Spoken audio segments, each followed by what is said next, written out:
Hello, everybody, and welcome back to the Chilluminati podcast, episode 309. As always, I'm one of your hosts, Mike Martin, today joined by the only two boys I could ever do this goddamn show with without wanting to kill myself, Jesse and Alex.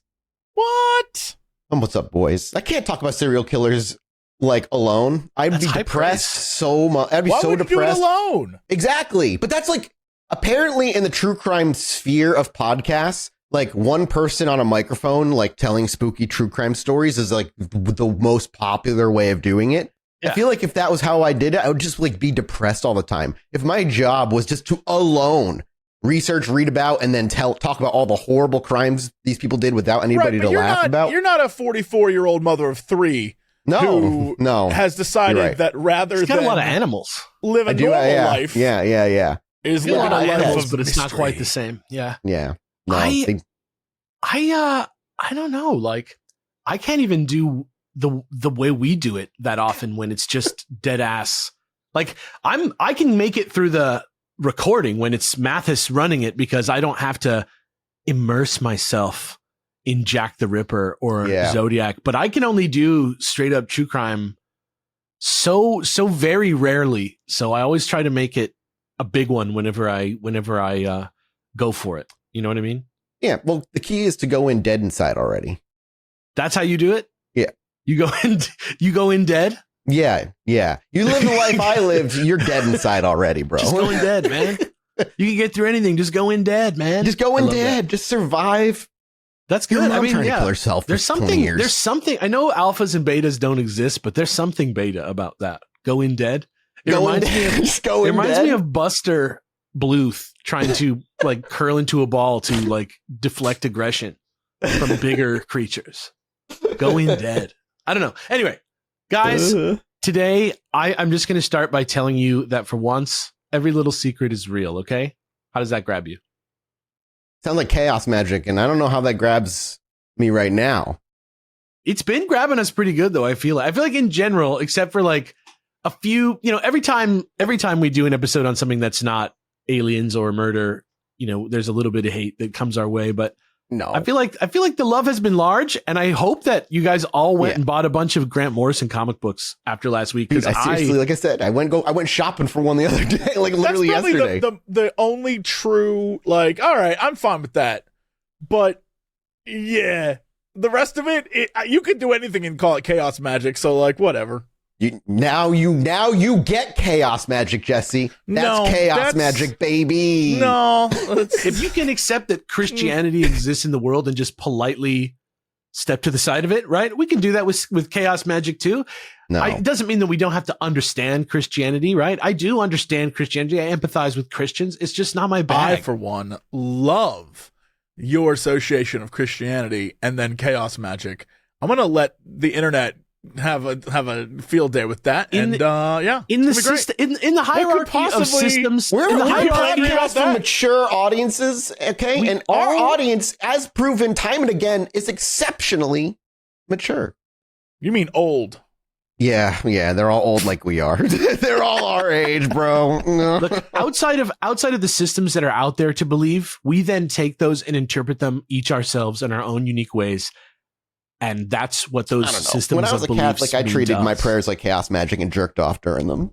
That's weird. That's not. I don't like that as much. Doing on this show. I feel like that's my favorite. My favorite was the Hail Mary. But you can't believe it because that's a great transition. Because as you've seen, listeners, or at least heard for these past few months, magic has the power to transform culture and create outcomes, or at least create come. And we've seen the ways that words and thoughts can have power and how it can change our minds in a way. So now, as a kind of spiritual sequel to Zodiac, where we flirted with similar themes, or Jack the Ripper, and I do mean a spiritual sequel, for the next 2 weeks, through the medium of a casual true crime two-parter, I want to seriously ask the question, can words change reality? And to do that, just like the Chilluminati organization themselves have mentioned that they are planning to do this week, we too are returning to Los Angeles to discuss not just the murder of some innocent people, but also, arguably, good faith American optimism itself. Can I just ask Do you know when the Chilluminati is going to install the pneumatic tube system in my house? Or look, there's a lot of people that want the tubes. They thought it was going to be a lot lower amount of demand. I mean, I don't think they care about the show that much. I think there's probably a couple guys up there that make it their lives to care about the show, but in general, I don't feel that much love coming from. Are we the X-Files of this company? There's a lot of pencils in the ceiling at the Chilluminati main offices. I'll tell you that much. But they are returning to Los Angeles soon, and if we're going to say something as heavy that we're going to murder good faith American optimism, you really have to ask who's got the blood on their hands, and hopefully by the end of next week, when we finish this 2-parter, we'll have some kind of answer. And that's right, folks. It's time for Chilluminati Presents Charles Manson Part 1 Garbage Dump. And in fact, we are not just back in LA for this episode, as you will have no doubt noticed once we carry out our imminent change in livery that we always do every couple months, because the spirit of Charles Manson has once again been manifested to kick off an entire Los Angeles month here on this show, Chilluminati. LA month on Chilluminati begins now, which honestly probably lasts even more than a month because I plan too much stuff to do.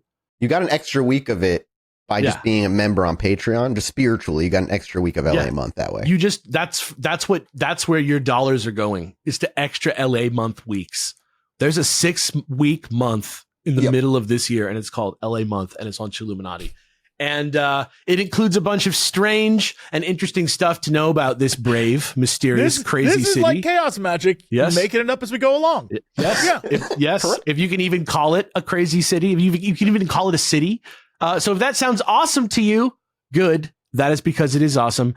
And for the next few weeks, watch this space at the top of the episode for all kinds of dope LA month related announcements, starting with our LA Stories episode, which is coming very soon, where listeners from LA or anybody who's visited or knows anybody who's visited or has something of interest to say about Los Angeles, something spooky that happened to you, something that you saw, a neighborhood murder or an urban legend, as long as it was weird and set in and around the area of Los Angeles, California, you can write in with stories that we're going to read live on the show, and we're going to do it with some exciting special guests.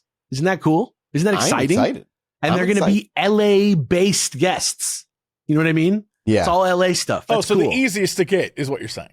Yes. LA is the biggest and coolest city in the world, dude. That's not an accident, man. You've never been to Branson, Missouri. That's true. And That's I'm not going to say shit about yeah. Branson, Missouri for that Because you exact reason. can't, because it's fantastic. I bet you that there's I've been to love out London. in Branson. What? London's nice. Is it better than London. Branson? London is the Los Angeles of nothing is Europe. better than Branson, Missouri. Okay. Nothing. I can't speak on Branson. London is the Los Angeles of Europe. I know London's not part of Europe. Deal with it. Okay. Los Angeles isn't part of Europe either. Okay. So, you can do that. If that sounds awesome to you, head over to our subreddit on r/Chilluminati pod. Look out for the post from our official Chilluminati bog witch, Hilda, who makes all those cute little videos that go up on our socials, and comment on it with your story to give us permission to read it on the air. That's where you're going to put all your stories in a nice organized little pile at r/Chilluminati pod.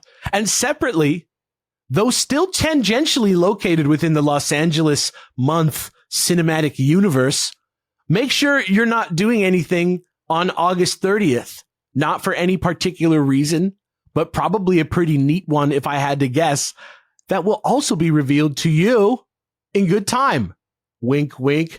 And of course, just like always, please do not forget to buy tickets to see us live at Lincoln Hall in Chicago with the very concept of Incredulity's own Cox and Crendor on November 1st, which you can find at chilluminatipod.fm. Are they sold out? 5 tickets left. Good luck. Oh my God. Oh yeah. All right. chilluminatipod.fm. There are other less aesthetic places to buy those tickets as well. Or for those of you with the means, you can feel free to support us directly with your wallets in a sort of private, monthly, mutually beneficial relationship way at patreon.com/ChilluminatiPod, where everybody And we do mean everybody knows your name. Every little secret is real. Anyway, if you go over there, you're going to see it's changed a little bit. Oh yeah. Mathis the wizard is just doing his own little chaos magic actions. I ran it by you first for a bit, but like, yes. Yeah, no, if you go over to patreon.com/ChilluminatiPod in an effort to continually provide as much to you and like, you know, not gate as much, we decided to combine the $15 and $20 tier to just 15, and everything that was in the $20 tier is now in the $15 tier. So there's basically just 2 tiers. That $15 tier is by far our most popular tier already, and now there's more shit to love. We there still have the cheaper. $10,000 tier though, right? That's still there. That's still never there going waiting. Yep. That will not move. Yeah. And if you don't want to watch any extras and you just want ad-free episodes, there's a $5 tier for YouTube, because we know that some people don't want to faff around with our bullshit and just want ad-free episodes. And we're never going to disrupt that beautiful, perfect little thing. Thank you so much to today's sponsor, GhostBed. And you know, I'm a sweaty sleeper. Listen, I think I figured out part of the reason too. Like, I know I keep telling you I am, and it's probably not a great image to have me like laying in bed in a giant sopping puddle of my own sweat. But I think it's because I live in Texas. Because I didn't used to live in Texas. I've only been here for a few years. I'm from the Northeast, man. I'm not made for the heat. So anytime the heat goes like above 65, I'm a puddly mess. So I thank my lucky stars for GhostBed. Listen, with GhostBed, especially their GhostBed Luxe, which is their bestseller for a reason, might I add, it's got a patented cooling technology and a cool to the touch cover that actually pulls heat away from your body. And let me tell you from experience, I can't go back. I literally just can't. I've been using GhostBed stuff now for, I think it's like a year at this point with them now. The pillow alone was a game changer. Never mind the mattress and stuff. The pillow alone like sucks the heat from my face, and it never gets like way too hot. It's always super cool, and it just makes my sleeping so much more comfortable. And if you're not sure which mattress or anything fits your sleep style, all you have to do is head over to ghostbed.com/chill, and you can take their mattress quiz. Whether you sleep like a normal person or in a full investigative journalist mode, they've got, like me, you got options. GhostBed is built by a team with over 20 years of mattress making experience, and they've racked up over 60,000 5-star reviews, and every single mattress comes with a 101 night sleep trial and a 20 to 25 year warranty, which is super amazing, first of all. And also, they have super fast shipping. Most of their orders ship within 24 hours, and they get to you super fast. Plus, Chilluminati listeners, you're going to get an extra 10% off with code CHILL. That's ghostbed.com/chill and code CHILL for 10% extra off. Sleep cooler, pay less, and wake up ready to question everything. Thank you so much to GhostBed for sponsoring today's episode. I'm on the show and I don't want to faff around with our bullshit, so like, I get it. Yeah, but that's why you're here. Cut down and just help kind of put it all in one easy choice as opposed to 900 choices. Patreon.com/ChilluminatiPod. It's the cheese. Anyway, what else? Yes, this show contains ample graphic descriptions of consensual sex, both group and solo, various dangerous as well as less dangerous drugs, and some serious violent crimes, including murder, kidnapping, multiple incidences of sexual assault against adults and minors. Let your kids know about what's about to smash into their tiny little kid brains. Or don't tell them. I don't know. Or, you know what? Take them out back, give them a licky mat to work on. However you guys do it. Also, on top of that... Don't have a kid lick a mat in the backyard? That's what I do with my dog. On top of that, we're also going to be making jokes about this dark stuff. And even worse, some of it's probably going to even be factually wrong, even though I promise I tried my goddamn best to do a good job. I'm just a video game YouTuber, comedian, game show host who likes to be mysterious online. Please don't judge me like you would a professor. I would not be able to lock down that job in the first place. Every little secret is real. That's what I said. And much more importantly, can words change reality? And how do we relate that to Charles Manson? First of all, Charles Manson is probably the most famous serial killer of all time, arguably the most unique serial killer of all time. And like we saw with our Jack the Ripper episode or JFK, as interesting as a figure like this is, just thanks to the insane volume of work that's been published about the man from so many different viewpoints, with so many different agendas and little secrets, and with various versions of the facts, quote unquote, the extra attention makes the truth 1,000 times harder to discern. So the question is, how do we, the Chilluminati podcast, discern it. Once Upon a Time in Hollywood. Haven't seen it. Give it a sec. Because actually, we do it quite easily if Agent H. Gold from the Chilluminati Biofilm Institute has anything to say about it. He and the other scientists at the CBI have agreed to provide us with readings from a rather unique piece of specially calibrated equipment that they keep on hand called a biotime camera, which apparently they were able to even add sound to in the late 1990s, which is an upgrade and which allows you to glimpse real moments in the past, but only briefly and through admittedly a quite narrow lens. Now, obviously, I also read a bunch of shit and listened to a couple podcasts, including Helter Skelter by Vincent Bugliosi, Chaos by Tom O'Neill, the films based on both of those books, one of which is by Errol Morris. You Must Remember This, season 4, the series Charles Manson Hollywood is there. Many more links in the description, but I'm combining what I believe to be the most true version of what happened out of these various versions, and then I will frame them with authentic glimpses into a mostly chronological timeline. Okay? That's the plan today. Mostly chronological timeline. Honestly, the machine is a bit poetic at heart, so sometimes there's the odd glitch. Reasonable license may or may not be taken to engage the listener, and we'll sometimes see things in a more thematically resonant time order from time to time. Is that a deal? Oh, yeah, that's fair. That's plenty fair. I do that all the time. It's a deal. Great. I'm going to make it very clear, overly clear, some might say, what time, when is what is happening, if you know what I'm saying.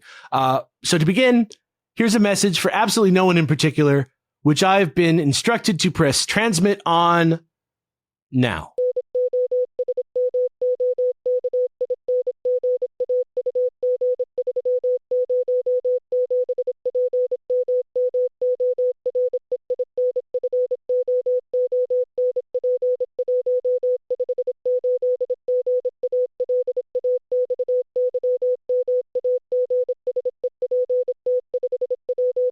Great.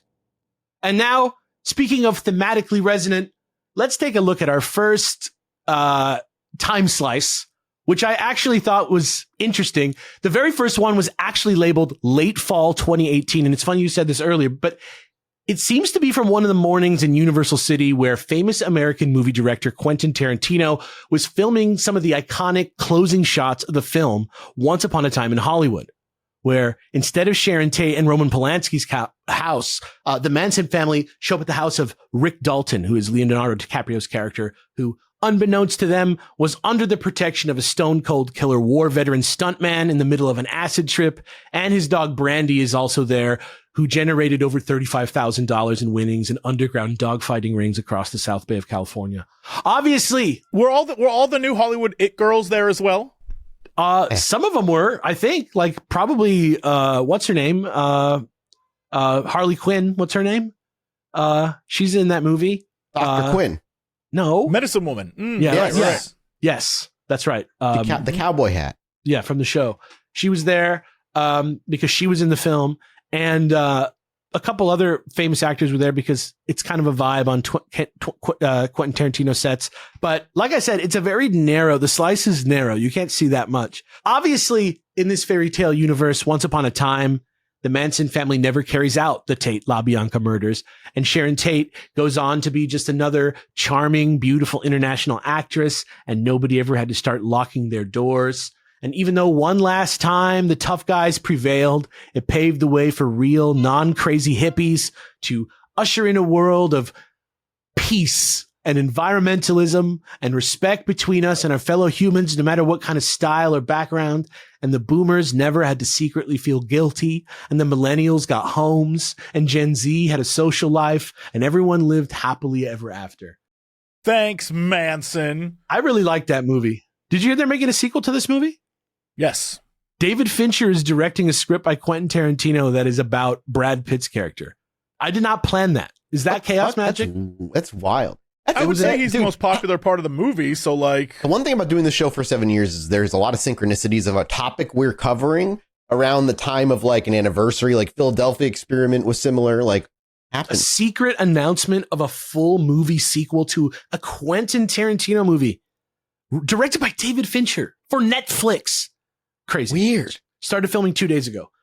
To be honest, I don't know why the biofilm machine started with a movie about what if the Manson murders never happened. But if I had to guess why, I think it'd be to kind of like, I don't know, give us a sense of like the significance of these killings in our culture, the impact that the trial and the crazy media circus and even the idol worship that came after have had on Americans' own opinions of themselves, and the way a bunch of really groovy ideas we all should dig on could be warped into the scariest shit you've ever heard of and ruin some of the best ideas about living in the modern world that America ever had.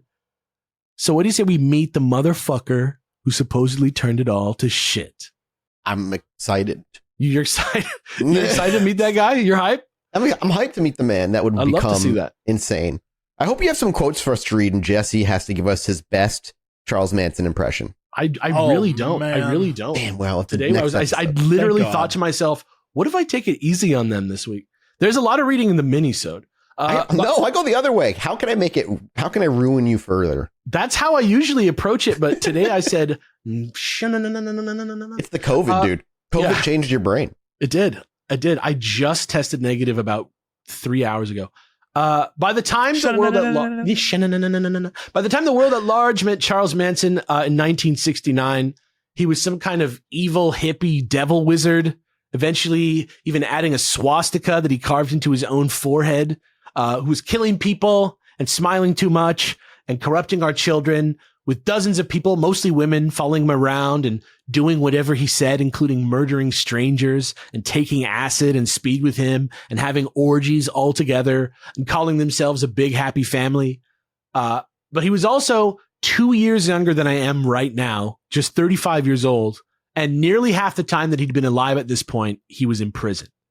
So the next Whole time lot slice, of fucking LSD involved. yeah, the next time slice that we have comes to us from November 12th, 1934 in Cincinnati, Ohio, which shows an extremely distressed 16-year-old girl, Ada Maddox, who goes by her middle name, Kathleen, giving birth to her first son, Charles. Other than a lot of screaming, the audio was mostly corrupted on this slice, but we did hear somebody mention a Colonel Scott from Ashland, which we believe to be Ashland, Kentucky, and actually refers to a Colonel Walker Henderson Scott, who was a colonel only in that colonel was his legal first name. I love that's perfect. That's such a perfect thing. At Kathleen's side is her husband, who is a local dry cleaner, William Eugene Manson, who doesn't know yet that they'll be totally divorced 3 years later, though baby Charles keeps his last name. So the guy who impregnated his mom isn't the guy whose name he took, strangely. And that guy's first name is Colonel. In another brief slice, we see the moment where Kathleen tells Colonel that she's pregnant. In another, we see Colonel claiming to be called back to base on army business before disappearing forever. He was not in the army. He was just named Colonel. The next time slice only takes us forward a few years to August 1st, 1939. But it's weird. Kathleen and somebody who seems to be her brother, Luther Elbert, are absolutely shit-faced. And they're walking up and down the street and talking about money. And young Charles is nowhere in sight. Nowhere is he ever mentioned or discussed. And 5 minutes later, they spot a guy on the street who to them looks quite moneyed.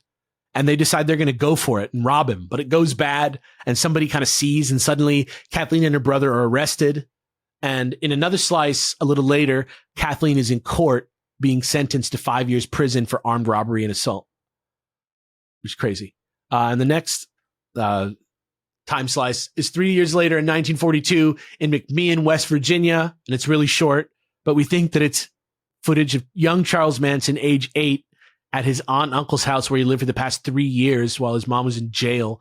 Genuinely excited to be meeting his mom again, who just made parole. The next slice is from a few weeks later, and we can see them arriving in Charleston, West Virginia to live for a while. And Charles is looking pretty happy. But in another slice, from a few months later, still in 1942, we see his mother coming home late after a night of heavy drinking and yelling at him for starting a fire at his school. In another slice from just a few months later, Kathleen is sitting in court again after having just dodged a grand larceny conviction. And this is just speculation because the Biotime camera can't capture inner thoughts. But if I had to describe the look on her face, it's the face of somebody who wants to make a real change in their life. Pretty weird. The next time slice comes from the year 1943. We're in Indianapolis, Indiana now. And it's Kathleen and her new boyfriend, a fellow alcoholic called Lewis Woodson Cavender Jr., who she meets through AA, as in Alcoholics Anonymous. And he's outside in the street getting down on one knee and asking her to marry him. And she says yes. And in another short slice from August of that same year, 1943, we see her walking out of the chapel in her wedding dress, smiling and laughing, and it's sunny, and the ceremony's just ended. My mind, they're just stumbling, completely trashed, barely able to say what they were, their own vows to each other. No, they got clean. Oh, okay. I didn't know if that was like, you said fellow alcoholic met at Alcoholics Anonymous, so I thought that meant they did not succeed at getting sober and ended up being alcoholics. My bad. For a while, she remains in this dude's life. It's kind of Okay. interesting. The next slice that we get jumps ahead a bit, a couple years to 1947 now. Kathleen and Lewis are sitting in their kitchen having a serious conversation about Charles. He never stopped skipping school, and he was starting to get caught stealing far too often. And Kathleen brought up foster homes, but it didn't seem like the first time, and it didn't seem like they were finding any placements for foster homes anyway. And it was Lewis who brought up the Gibault School for Boys in Terre Haute, Indiana, as an option, where Gibault, it looks French to me, which he thought would be good because not only was it a school for delinquents, but it was also run by a bunch of scary-ass Catholic priests who would beat the shit out of you for even stepping out of the tiny bit out of line. So they decided to go for it. And meanwhile, Charles is sitting in the hall listening to them. In the next time slice, we can see young Charles sleeping under a bridge in rural Indiana, having just fled the boys' school on foot, and it being the only place he found for shelter. Eventually, he makes his way all the way home, and his mother seems absolutely gutted to see him when he walks in and sends him right back to school. But we do have another slice from Christmas of that year in 1947, where we can see him back at his aunt and uncle's house in West Virginia. So maybe she took pity on him a little bit after all. But we know that Charles was back in Indianapolis again after just 10 months, because we also have a slice from 1948 where we see Charles committing his first real crime, which is robbing a grocery store out of hunger. However, you can see, if you watch the slice, you can see he's able to actually find in that grocery store a cigar box full of cash that's up in a back office somewhere with more than $100 inside. And again, this is 1948, which is more than enough. I'm curious. Yeah. Keep going. I'm just curious what the translation is. Oh, yeah. Yeah, it's more than enough for not just food, but also like a room. So that's. And remember, if you ever see somebody stealing food, no, you don't. That would be around a little over $1,300, $100 in 1948. That's not bad. Yeah, that's not bad at all. We know that for a while he worked delivering messages at a Western Union, because it says so on Wikipedia. But in the next time slice, we get, which is from 1949, a little later, we see him in court again, being sentenced to the Boys Town Juvenile Facility in Omaha, Nebraska, as an act of sympathy, according to the judge. Unfortunately, though, for everybody, that sympathy seems to have been misplaced, as the next really long slice, from 4 days after he first reports to Boys Town, shows Charles and his school buddy Blackie Nielsen taking a gun, using it to steal a car, and then driving all the way from Omaha to Peoria, Illinois, and committing 2 robberies using the gun on the way. That means armed robberies. Charles is not sure about the plan, but Blackie keeps swearing over and over that his uncle is a legit working thief and that they'll stay with him and he'll teach them how to do things right. In the next time slice, which is from just 2 weeks later, he's caught robbing a store in Peoria. And when he gets arrested, he's connected to the other 2 robberies that they did on the way to Peoria. And now, at just, again, he's 13 fucking years old right now.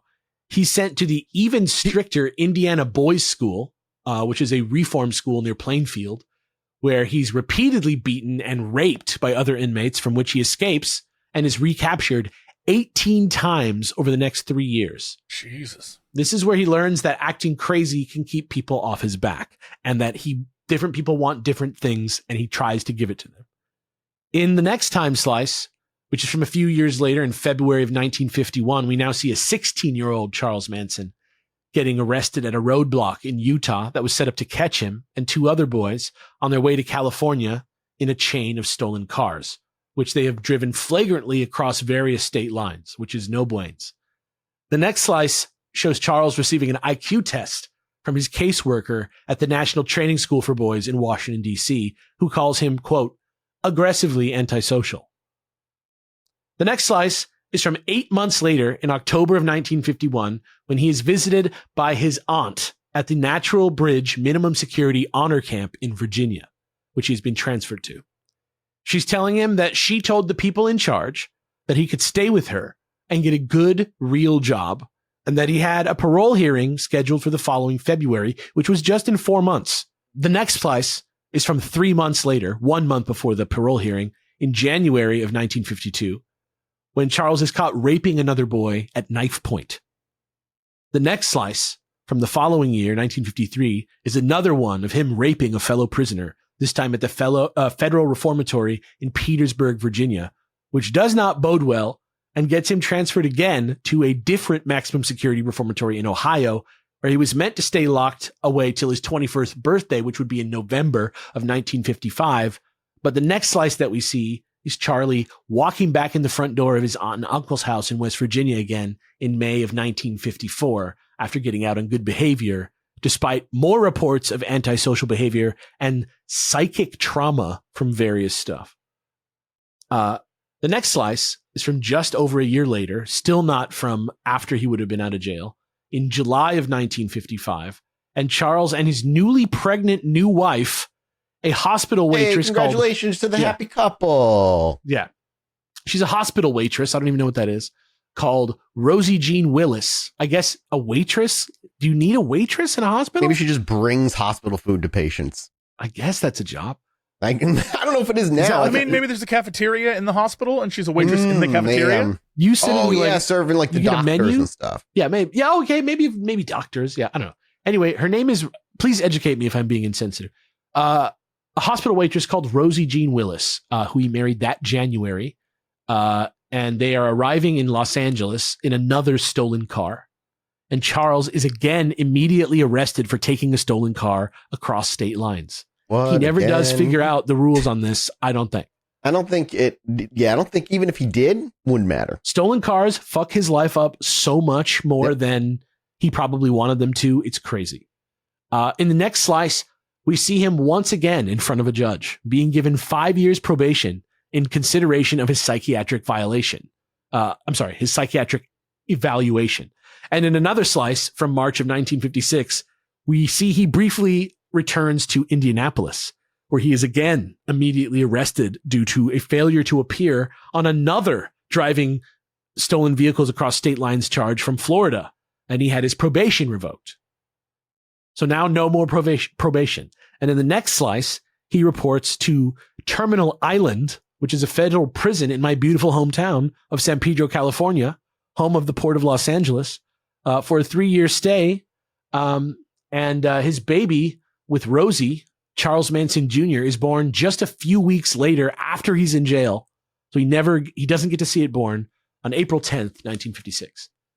The next slice that we have is from almost a year later in March of 1957. Rosie has been living together with Manson's mom in LA somewhere. And so from time to time, they come by and see Charles and say hello. But today is different because it's just his mom. And she tells him that Rosie's not going to be coming by anymore and that she's living with another dude now. And then we jump over a year later to the next slice, which is from November of 1958, where Charles, newly divorced, is now out one night, sitting down with the wealthy parents of a 16-year-old girl that he'd pimped out earlier that evening. And he's dealing these parents their cut of the profits. The 50s and 60s.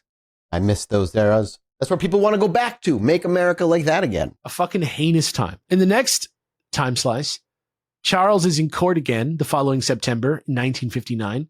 And the judge is in the process of suspending a 10-year sentence brought against him from when he tried to forge a U.S. Treasury check for $37.50, which is a little bit more than it seems like, but not that much. Apparently, sex worker Leona Ray Candy Stevens recently made a, quote, tearful plea before the court.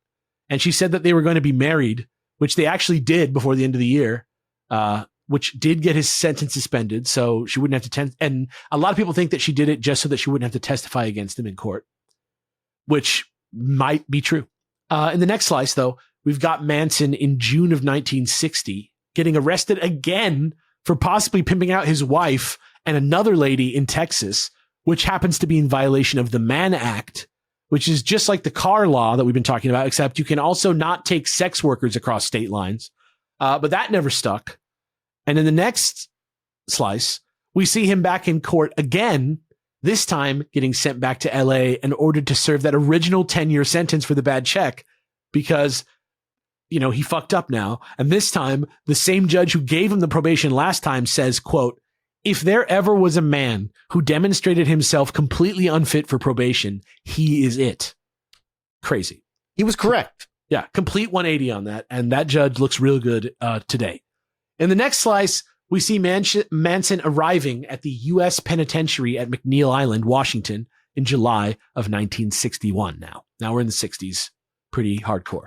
He lists his religion as Scientology on the intake forms. Perfect. Which I did not know before researching this episode. In a short slice, we see Manson getting guitar lessons from a man later identified as gang leader Creepy Carpus. In a slice from absolutely phenomenal name. Stop it. Creepy Carpus. I'm Dude, sorry. That's a Twitch streamer. That could I'm sorry, he's real. Gotta be. I'm sorry, Creepy Carpus is a real guy. In a slice from September of 1961, an administrator writes that Manson, whoa, Jesus, my headphones flew off, writes that Manson, quote, appears to have developed a certain amount of insight into his problems through his study of this discipline, which is an interesting thing to say about guitar lessons. In a slice we almost missed, a hand, whose identity can't be agreed upon in the image, is handing Charles the information of Universal Studios producer Phil Kaufman. Pretty crazy. In another one, Manson is being hypnotized during some sort of study session, and the only other inmate that can be identified in the room is legendary American movie star, taco baron, and donut lord Danny Trejo. In another slice from that summer, his mother is now a waitress in Washington nearby, picking up her tips after a particularly long shift. So she actually followed him to Washington. So because he's in jail in Washington, so she wants to be nearby, so she's now working and living in Washington. And it is here that we take a pause from all the slices, just for a second, to talk a little bit more about Charles Manson's special connection to music. Just because I think in the long run, it's going to be kind of important. There's a quote from Tom O'Neill about this period, which adds some interesting details to the picture. He says, quote, "Stuck in prison for the long haul, Manson took up the guitar and dabbled in Scientology. The staff noted his gift for charismatic storytelling and his enduring personality problems. He made no secret of his musical aspirations. From behind bars, he observed with great interest and envy the meteoric rise of the Beatles." And there's another bit about the Beatles from Manson prosecutor Vincent Bugliosi that goes, quote, "According to former inmates at McNeil, Manson's interest in the Beatles was almost an obsession. It didn't necessarily follow that he was a fan. There was more than a little jealousy in his reaction. He told numerous people that, given the chance, he could be much bigger than the Beatles. One person he told this to was Alvin Creepy Carpus, lone survivor of the Ma Barker gang. Manson had struck up a friendship with the aging gangster after learning he could play the steel guitar. Carpus taught Manson how. Again, an observable pattern. Manson managed to get something from almost everyone with whom he associated." So to support that, we found a slice from September of 1961 when an administrator notes in Manson's annual review that he has a, quote, "tremendous drive to call attention to himself." And then 3 years later, in September of 1964, he writes the exact same fucking thing again. Do you think Manson is one of those people that if he existed in our time, he would have the internet in a way like YouTube and things that he would be able to, in his own way, put his shit out there and wouldn't have necessarily gone down the insane path he went down if he had access to the internet when all things went to hell and he could just still put his shit out on like TikTok or YouTube or whatever? I think that in the 60s, what Manson got in the way of validation, as you will soon see, is like as if in today's world, if I got a fucking recording contract with Columbia fucking Records. Okay. Yeah. I know what you're trying to say. Yeah. Like for real though. In the next couple slices that we have that are from 2 years later in 1966, he gets more specific with his assessment of Manson's grandiosity or whatever. He writes in May of 1966 that Manson continues, this is a quote, Manson continues to maintain a clear conduct record. Recently, he has been spending most of his free time writing songs, accumulating about 80 or 90 of them during the past year, which he ultimately hopes to sell following release. He also plays guitar and drums and is hopeful that he can secure employment as a guitar player or as a drummer or singer. He shall need a great deal of help in the transition from institution to the free world. And then that same guy in August writes again in another slice, Manson is about to complete his 10-year term. He has a pattern of criminal behavior and confinement that dates to his teen years. This pattern is one of instability, whether in free society or a structured institutional community. Little can be expected in the way of change in his attitude, behavior, or mode of conduct. According to Bugliosi, quote, this last report noted that Manson had no further interest in academic or vocational training, that he was no longer an advocate of Scientology, that he has come to worship his guitar and music, and finally, he has no plans for release, as he says he has nowhere to go. And then we get a 2-year gap in the slices, and then the next time slice comes from March 21st, 1967, back at Terminal Island in San Pedro, when despite asking the powers that be if he could just stay in prison forever, he is released once again into the natural ecosystem to grow, develop, and evolve, which he very literally does. The next portion of this timeline is set mostly in the rest of that year, 1967, when Charles Manson sheds his fresh from jail vibes and becomes a crusty flesh wizard type guy called Charlie Manson in the Haight-Ashbury district of San Francisco. And it contains by far the highest concentration of time slices taken by the BioTime camera. But not to worry. We think that we now know the reason for this. And since it won't impact this portion of the story, we're going to circle around back to that part of it next week, since it all kind of has to do with one specific thing. So for now, to get us through his life story real quick, we're going to quickly look at just 3 slices from this time in San Francisco. Thank you so much to Factor Form for sponsoring today's episode. And let me ask you a question that you can answer out loud, but I won't hear it. When was the last time you had a meal that was both healthy and delicious? Now, if it was a long time ago, maybe it was in a dream, you might not remember that feeling. For those of you like me who've been eating pretty good lately, I'll help you remember that feeling. It felt pretty good. Yeah, I know, nothing super crazy, right? Have you ever had that same feeling when taking a supplement? Because I haven't. Well, with Factor Form, now you can. If this sounds like you, I haven't tried a green supplement. I'm always afraid it's going to taste like a bunch of grass. Listen, I'm with you, okay? That was me. That was actually my voice from a few months ago. That was until I found Daily Greens by Factor Form. Most of us dread drinking that green sludge every morning, but Factor Form changed the game. You actually crave your greens, if that sounds possible. As the sister brand of Factor Meals, Factor Form was designed to work hand in hand with your meals, making better nutrition effortless. Daily Greens is a greens powder by Factor Form you'll look forward to drinking. Just 1 scoop delivers 100% of your daily nutrients, filling nutrient gaps, supporting whole body health, and helping you feel your best overall. And with a refreshing, citrusy, clean and smooth taste that's actually enjoyable to drink, mix a single serve pack in water and you're just good to go. It is a game changer for people like me who hate eating healthy, but need to eat healthy because we're getting old. Factor Form's Daily Greens is packed with prebiotics, probiotics, and adaptogens to support gut health and reduce bloating, which is, Lord, as I approach my 40s, didn't know something I was going to be fighting with so much. There's everything that your body needs without mega doses, added sugar, or artificial fillers. Just whole food ingredients that work. So much so that 88% of users experienced improved digestion and gut health. So start your day right with Daily Greens by Factor Form at factor75.com/chill to get 40% off plus free shipping on your first order. That's factor75.com/chill for 40% off plus free shipping. Factor75.com/chill. The first time slice is from April of 1967, when we see Manson showing a runaway teenager called Lynette Frome, whom he'd later call Squeaky because of the noises that she makes when she's groped by older men, the San Francisco apartment that she'll now be living in with him and another woman called Mary Brunner, who was a library assistant at UC Berkeley, who he pressured to just let him move in with her. So he's already living with somebody who let him move in, and he's bringing into that house with a girl, another girl. Mary doesn't seem too happy about it. but she doesn't want to disagree with Charlie and eventually just clams up and deals with it. So that's the first slice that we see in San Francisco.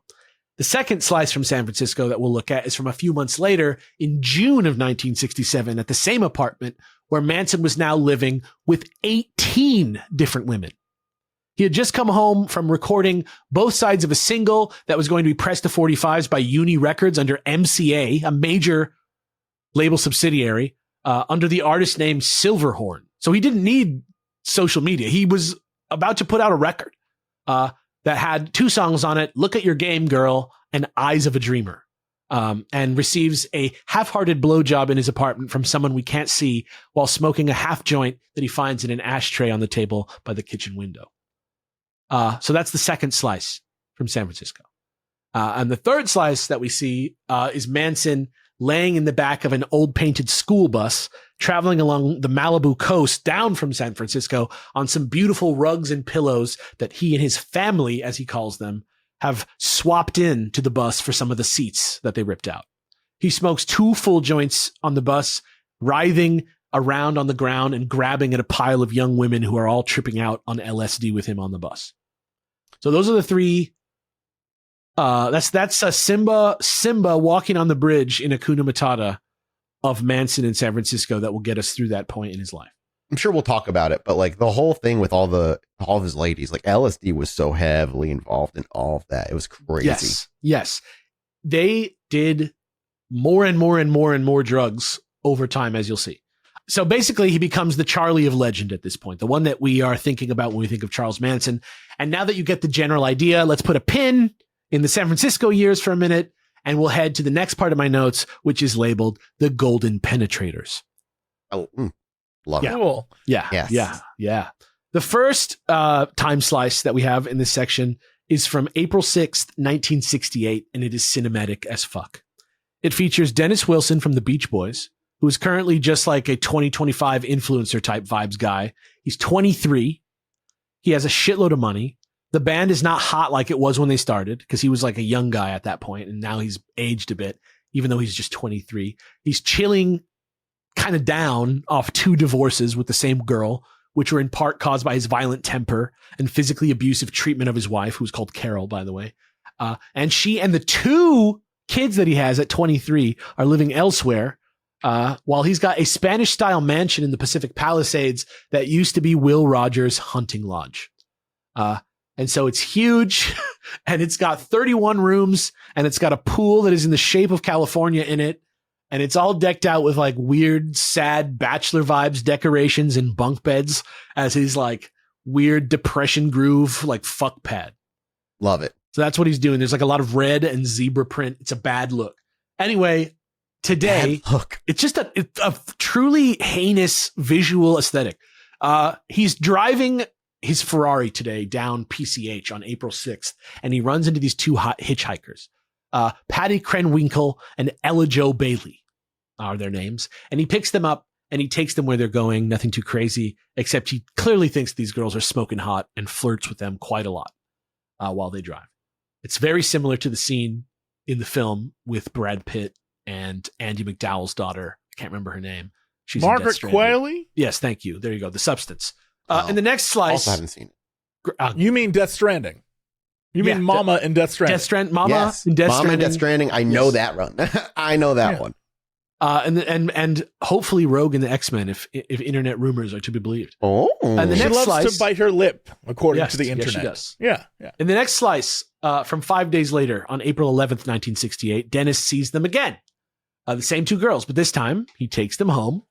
And he's chilling with these babes in his crib, having, quote, milk and cookies, as Dennis calls it, with them. And he's rolling around, and he's telling them about his guru, the Maharishi and stuff, like you do in 1968. That's the same guy who chilled with the Beatles and with the Rolling Stones, that Maharishi, and a bunch of other famous people, too. And they get kind of animated, and they start telling them about him about their guru, who is called Charlie Manson.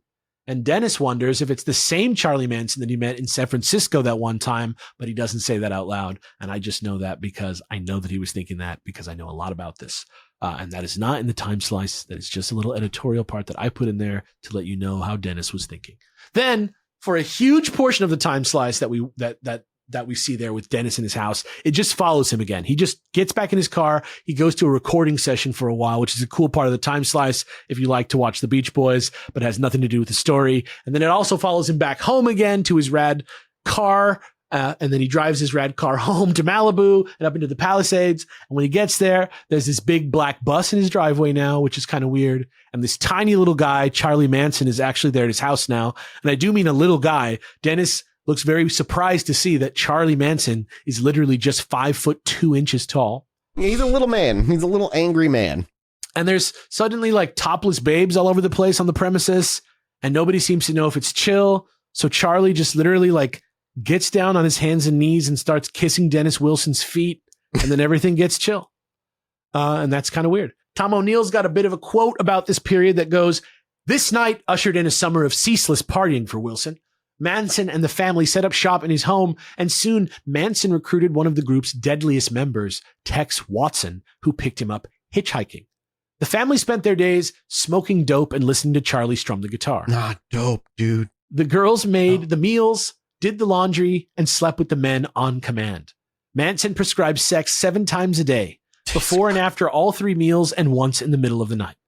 Listen, I love sex. It's great. Yeah. 7 times a day. Time out. Whoa. I'm trying to do the math. Before and after every meal, you said? Yeah. And once in the middle of the night. Do they just eat burnt or cold food the entire time? I don't think it's the same people fucking and cooking. I don't know. I just don't know. I mean, I don't know. I think it might be. We're talking about a lot of people. All right. Yeah. But I don't 7 know. times a day, every day, dude. What? I'm tired thinking about it. Tex Watson later wrote of this time, quote, "It was as if we were kings just because we were men," which is a great quote. Soon Wilson was bragging. When you think of it, like, that is like a ridiculously funny quote. Yeah. Soon Wilson was bragging so much. It's like a Dennis Reynolds quote. Literally, Dennis Reynolds is a perfect archetype for Tex Watson, by the way. The names are so good. Yeah. Soon, Wilson was bragging so much about his lifestyle that he landed a headline in Record Mirror magazine, quote, "I live with 17 girls." Talking to Britain's Rave magazine, Wilson offered disjointed remarks about his new friends, who he called the Wizard. He was quoted as saying, Love it. "I was only frightened as a child because I didn't understand the fear," he said. "Sometimes the Wizard frightens me. The Wizard is Charles Manson, who is a friend of mine who thinks he is a god and the devil. He sings, plays, and writes poetry, and may be another artist for Brother Records, which is the Beach Boys label." The last bit excited Manson, who was desperate to leverage his connection with Wilson into a music career. And during this time, at a Dennis Wilson party that summer, with increasingly too many drugs, as we were saying, though we don't have a real time slice of that, Manson is first introduced to one of Wilson's best friends in the industry, who is the Birds producer, Terry Melcher, who also happens to be the son of Doris Day, the famous actress. Though I do have a time slice from a few years earlier where Dennis and Terry Melcher and their other friend, Greg Jacobson, are deciding that from now on, they were a bunch of, quote, roving cocksmen, and that they were going to start referring to themselves in private as the, quote, golden penetrators, and that they were going to paint one of their cars gold and fuck as many bitches as humanly possible. We're not positive because the slice gets a little grainy at this point, but it seems like maybe they high five all together right after. Yeah, right and then then. they all look down and they all have boners. I think that happened. The in my golden head penetrators canon, sucks. it's like the Tobey Maguire boys. What were they called? The We Pussy are Posse? the golden penetrator. Like, that sucks. That's like The Pussy something Posse. a group of high school boys would say about themselves. Yeah, if they're rich and they don't understand that that's what's happening, that the money is what's pulling the ladies, that's exactly what they would do. But yeah, they look down, they all have boners, and they all smile. In the series of slices that were collected from the summer of 1968 that year, we can regularly see clips of Charles Manson and his girls in Brian Wilson's private studio with the Beach Boys, Mike Dennis, and Carl, who's co-producing the sessions with Brian Wilson, spending about 100 hours altogether over a couple months, which is altogether, quote, a pretty fair session, putting down about 10 songs onto tape. According to Dennis, he destroyed these tapes because, quote, the vibrations connected with them don't belong on this earth. According to Mike Love, though, the only guy who's still alive, they're still around on 8-track tape somewhere, but they may never see the light of day, though. These days, in Crazy World, with everybody who was there but Mike now dead, who knows? According to people who have heard these sessions, they were likely not demos, but rather like full Beach Boys like caliber album quality recordings with both Charlie and his choir of starving girls featuring. Oh boy. Sidebar, out of nowhere, why does this story have like Anne Rice vibes? Are you feeling that? I'm feeling that. I see what you're saying. Yeah, I don't know why. It has like Anne Rice vibes in a way. I don't know. In another slice from that same summer, we are able to confirm that one night Dennis Wilson drives Terry Melcher from a party back to his house in Laurel Canyon, which at the time he is renting from music industry guy Rudy Altabelli at 10050 Cielo Drive. And that Charles Manson is sitting quietly in the back seat while this happens, scoping out the house from the driveway. That summer. And in another slice from June of 1968, we see Dennis Wilson's accountant warning him that he has now spent almost $100,000 on these fucking hippies, and all the food and clothes and booze and drugs and car repairs and gonorrhea treatments are going to leave his family with nothing. Eventually, Wilson just pieces out in the middle of the night to move into a beach house in Malibu with his buddy Greg from the Golden Penetrators and lets the landlord evict Manson, who proceeds to steal basically everything in the house that isn't bolted down and leaves a single bullet with Dennis Wilson's housekeeper as a threat. This is not great for Dennis Wilson's mental health. In another time slice from August of 1968, a couple months later, we see Charles Manson having a meeting with a nearly blind 81-year-old cowboy called George Spahn in the offices of the Spahn Movie Ranch. This ranch, which made its name serving as a set for Western TV shows and movies since the late 1940s, originally comes onto Charlie's radar thanks to one of his most famous girls called Susan Sadie Atkins, or Sexy Sadie, or Sadie Mae Glutz, who originally clocks its potential as a place to live late the previous year. She also has the same last name of one of the people who originally owned the ranch in the 20s. Don't know if that is actually related or not. I can't find out anything about it, but we'll hear more about her later.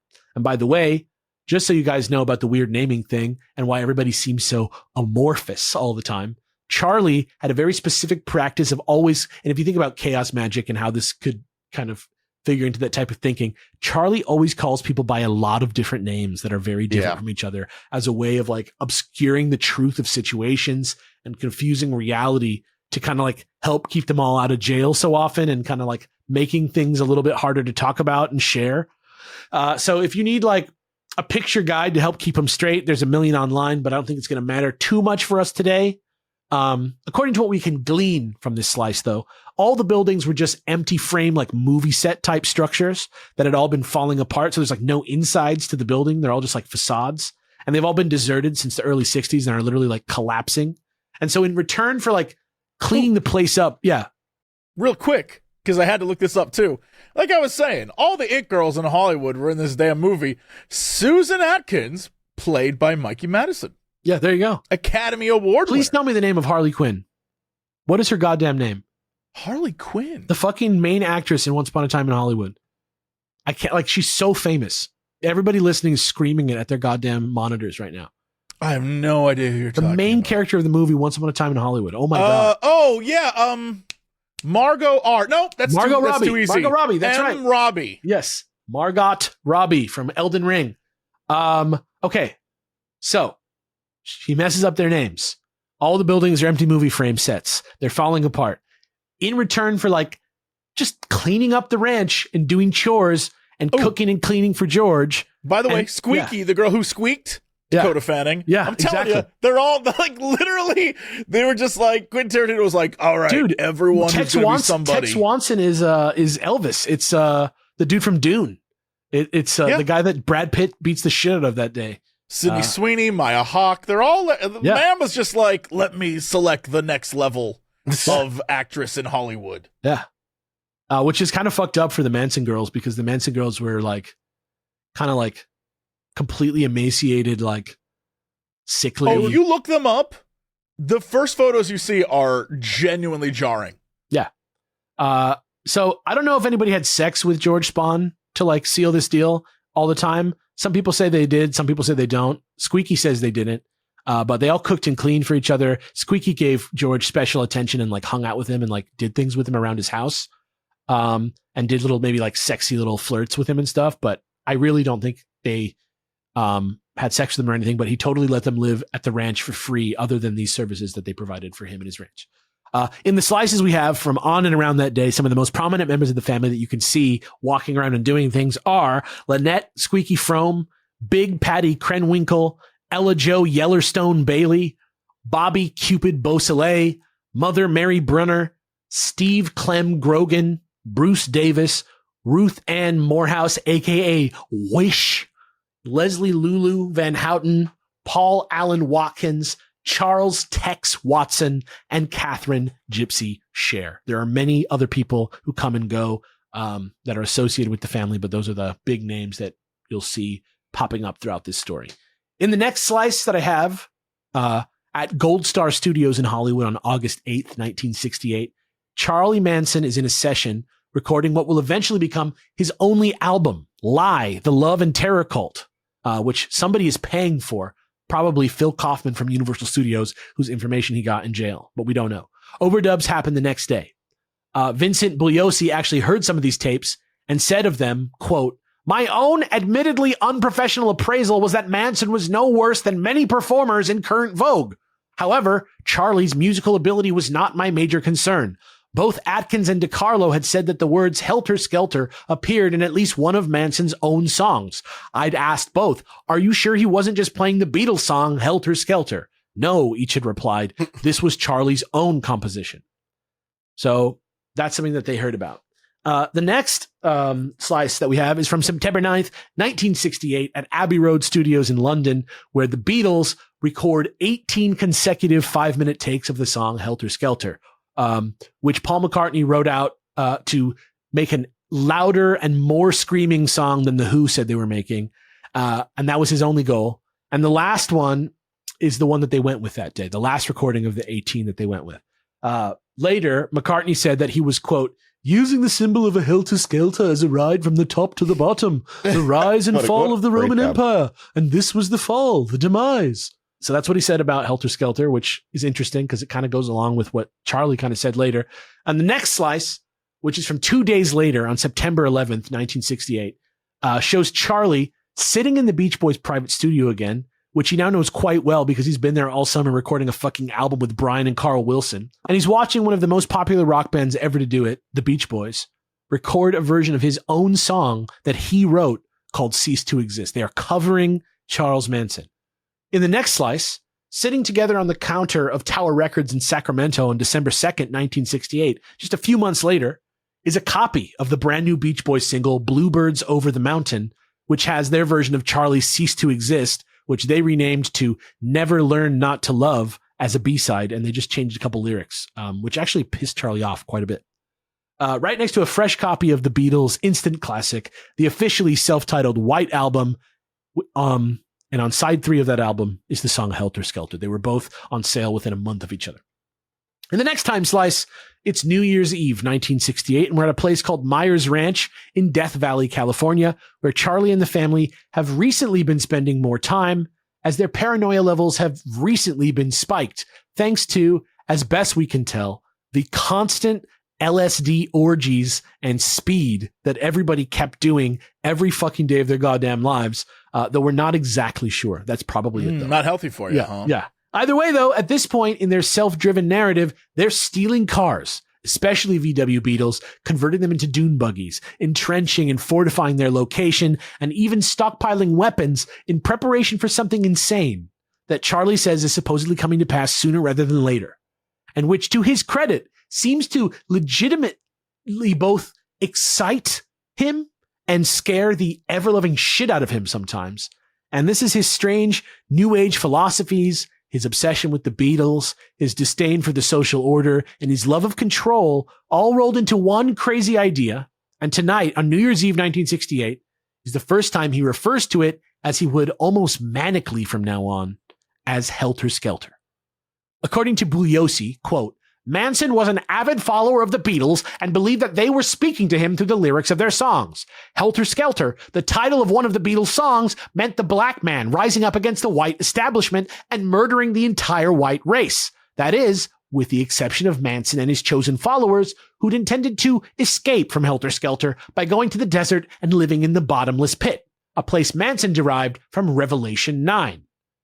Manson believed that once black people took over the world, they would lack the experience to effectively lead because they're used to being downtrodden, which is when, thankfully, he and his people would emerge from the bottomless pit and take over as the ultimate rulers of pretty much just like the entire earth, man. World peace, but like kind of fascism, though. In Tom O'Neill's book, he elaborates on this insanity even further, explaining, quote, when Paul Watkins, a former family member, took to the stand to elaborate on Helter Skelter, the details were even more jarring. Watkins spoke of a big underground city secreted away in a hole wide enough that you could drive a speedboat across it. From the book of Revelation, the family knew the city would have no sun and no moon and a tree that bears 12 different kinds of fruit. Subsisting on that fruit in their subterranean Elysium, the family would multiply into 144,000. Oh, so like a huge difference. Dude kind of at one point read the Bible maybe and is now just dropping biblical numbers. Yes. Great. Yes. Sure. Okay. As insane and illogical as it sounded, Bugliosi explained, Manson's followers subscribed to his prophecy of Armageddon as if it had been delivered from the Holy Mount. They were willing to kill for him to make it a reality. In the next time slice, from sometime in the early winter, we're not exactly sure what date, Charles Manson is angry, but also he's feeling genuinely like hurt feels, and also a little bit cucked, as Terry Melcher, the producer of The Birds and Doris Day's son, stands him up at Spawn Ranch for an audition for a recording contract. Charlie got everything ready. He's stressed over making it nice, got everybody dressed in his weird, gross, drugged out, evil, hippie, fucked up, crusty way. And they rehearsed all the songs together, and the girls like baked sweet cakes. Hell yes. And got everything all tight and extra good. And when he doesn't show up, Charlie swears vengeance on the man. As you do. Do you think Charles Manson did all this, I'm going to leave a bullet, I'm going to swear vengeance, all these different things, mostly because he had to save face in front of all these women? I think it's because like he's trying to, like he's a little like, but the idea of it being exacerbated because he is trying to be this like religious leader, this cult-like figure, this like, I'm both the devil and your God to these women. And then when he gets absolutely destroyed by people who are like, to him, nobodies, he has to save face in front of all these women he's sleeping with because otherwise he loses them. And don't forget, he's 5'2" and he spent 17 years in jail trying to survive. Right. So like, there's also this sort of like a little Napoleon. You got to be tough more. Yeah. Okay. But according to Terry Melcher's obituary from 2004, it didn't end there. Quote, after attempting to record some of Manson's half-formed songs, Melcher said no. They also discussed making a documentary highlighting Manson's music. Melcher abandoned the project after witnessing his subject becoming embroiled in a terrifying fight with a drunken stuntman at the ranch, to which Manson and his family had repaired after being turfed out of Wilson's house. Shortly after this episode, Melcher sublet 10050 Cielo Drive to the film director Roman Polanski and his pregnant wife Sharon Tate. So that's from Terry Melcher's obituary. But the next slice that we have is back in the Sacramento Tower Records on February 10th, 1969, where a college kid is buying himself a copy of the new Beach Boys album 2020 because when he grabs it off the shelf, he sees that it has Never Learned Not to Love on it, and he likes it because that B-side was better than the A-side, he thought, and now he's going to have it on a nice LP. So there's a Charles Manson song on a Beach Boys real full album. The next slice is from March 23rd, 1969. Charles Manson is walking up the driveway to 10050 Cielo Drive towards the main house and runs into the famous Iranian photographer Shahrokh Khatami, who's there quickly taking pictures of his friend Roman Polanski's wife, Sharon Tate, before she leaves for Rome the next day. Manson tells Hatami that he's looking for Terry Melcher. Hatami tells him that he has the wrong house and that Terry doesn't live here anymore, but maybe he's talking about the guy staying in the guest house around back and waves him around. Manson wanders around the house, like outside for a second, and then leaves, But then later that evening, he comes back and heads straight for the guest house this time, bypassing the main house entirely, only to find the owner of the whole house, Rudy Altobelli, who again, Terry's currently renting the main house from, still toweling off from a shower in the guest house. So this like rich producer guy is out there in the back toweling off.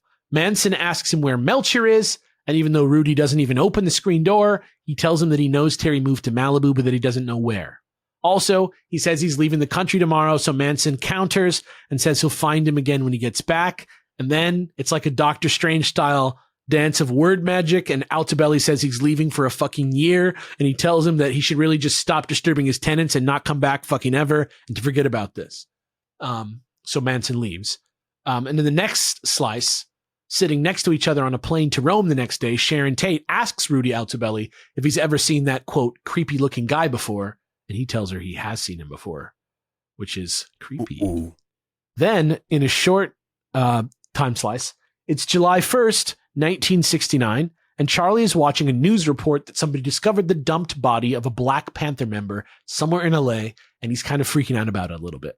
Because today, we know that because earlier that we know now in today's world that the reason that he is freaking out is because he was called in to personally settle a dispute between his guy, Tex, and some dude that he robbed in some kind of drug deal gone bad or something. This guy called Lotsa Papa, huge black guy called Lotsa Papa.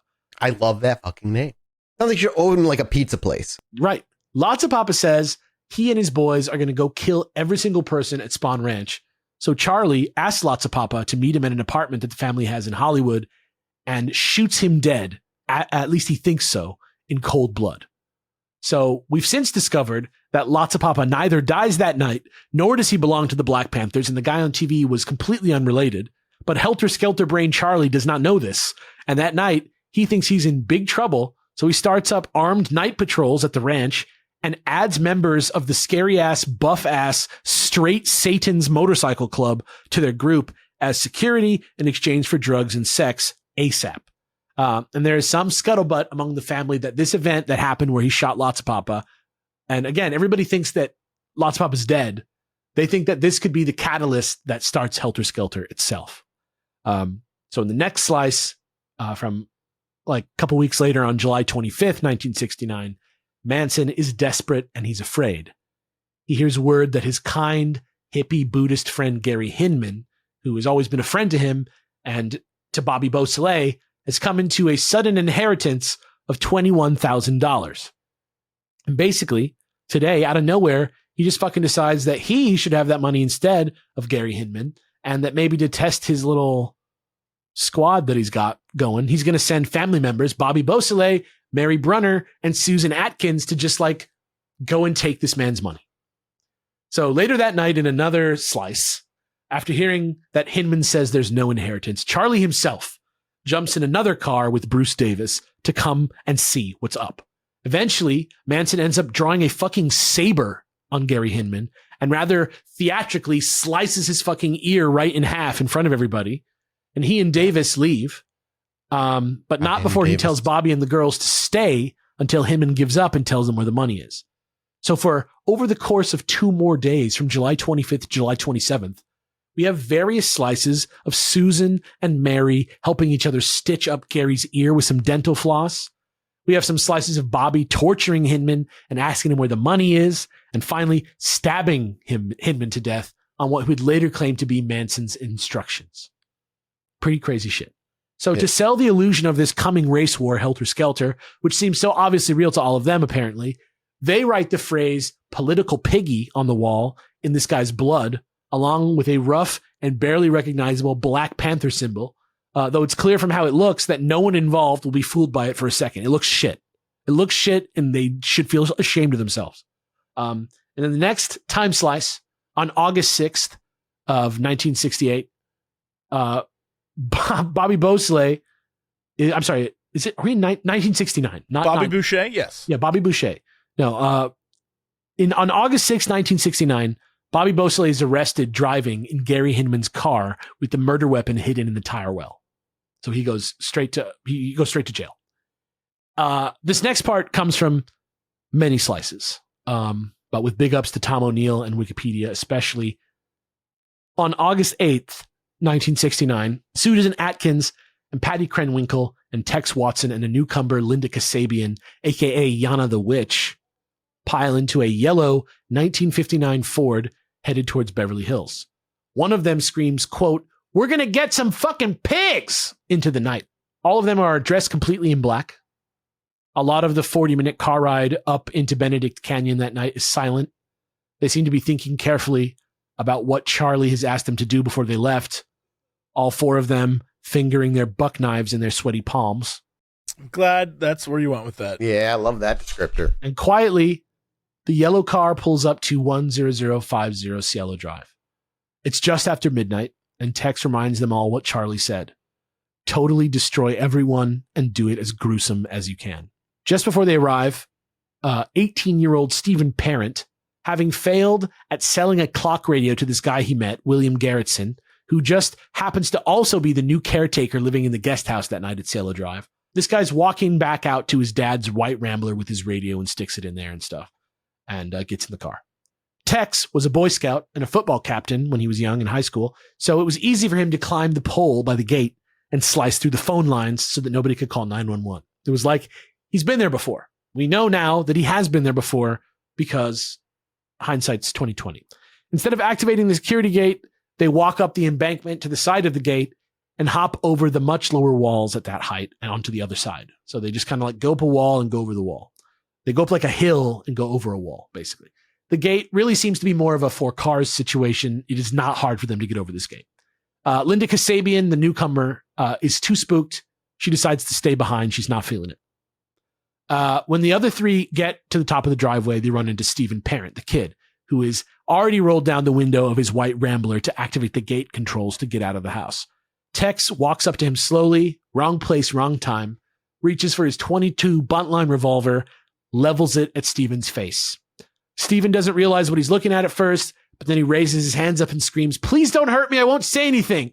Then Tex slashes through his left hand with a knife so hard that it goes cleanly through his watch band, and then shoots him 4 times with the revolver, twice in the body, once in the arm, once in the cheek, killing him instantly. Somehow, no one in either house hears the shots. The intruders search for any open window or unlocked doors, and finding none, Tex takes his knife and slices through the screen on the dining room window, then walks through the mostly dark house to the front door, which he then quietly unlocks to let the other girls in. A man is asleep on the couch in the living room with a painfully on-the-nose American flag draped right across it. We now know that this is 32-year-old Wojciech Frykowski, one of Roman Polanski's Polish director-artist friends, who's led a sort of dark, depressed life in America after the horrors of World War II. And we can also confirm he has just come up out of a 10-day mescaline trip, so he is not in a good spot. He gets up pretty comfy, mistaking them for friends and rubbing his eyes, and asks them, "What time is it?" Tex sticks a gun in his face and says, "Be quiet. Don't move or you're dead." Frykowski gets serious and he says, "Who are you? What are you doing here?" The danger is starting to dawn on him. "I'm the devil," Tex says, "and I'm here to do the devil's business." He kicks Wojciech right in the head. Susan grabs a towel from the linen closet and ties his hands as best as she can, and she begins to look around the house to see who else is around for her to round up. The first person that she sees through a half-open bedroom door is Wojciech's girlfriend of 4 months, 25-year-old coffee heiress Abigail Folger of the Folger family fortune, who is reading a book. Accustomed to strange visitors at all hours of the night who may or may not be there to party or do drugs or whatever, Abigail just smiles and waves at Susan, and Susan just smiles and waves back and keeps walking. In the next bedroom, she finds 35-year-old straight male celebrity hairdresser Jay Sebring sitting on the bed and talking to an extremely pregnant 26-year-old Sharon Tate. Before she married Roman Polanski, who is off making his new movie Day of the Dolphin in London, which never comes out because he gets distracted by something, can't imagine what, Jay and Sharon used to date.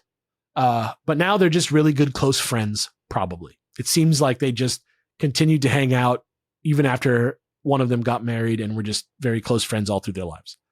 Susan goes back to Tex, tells him about the other people in the house. She reties Wojciech's hands with a piece of nylon rope, and one by one ushers everybody else into the living room at knife point, saying, quote, "Come with me, don't say a word, or you're dead." All four of them are now extremely scared and are begging to be let go and offering them help, and they're offering them money or whatever it is they're looking for. Abigail even gets up and goes back to her room to get $70, which she gives them. But Tex just has Sharon, Abigail, and Jay lay face down in the fireplace area in front of the fireplace, and Sharon starts to cry. And Tex tells her to shut up and ties Jay's hands behind his back and then around his neck. And then he loops the same rope around Sharon's neck too, and then around Abigail's neck too, and then around a beam on the ceiling. At this point, Jay is starting to get pretty upset at their treatment of Sharon, especially because she's pregnant and because she's his best friend and he cares a lot about her and is probably in love with her. When he moves towards her, Watson, just no hesitation, shoots him right in the fucking lungs. Jay immediately crumples to the floor, falls down. Tex falls on him, starts stabbing the shit out of him on the ground. And since they're all tied together, the other two girls are now standing on their tippy toes so they don't choke to death. Tex stands up and kicks Jay in the head again and then tells Patty to turn off the lights. Sharon asks, "What are you going to do with us?" And Tex says, "You're all going to die." Just then, Wojciech gets his hands free from the tie, first goes towards Susan, but she's able to stab her knife into his legs over and over as they just like grapple on the floor, and he like pulls on her hair and shit. And there's a lot of blood now everywhere because of all the knife wounds.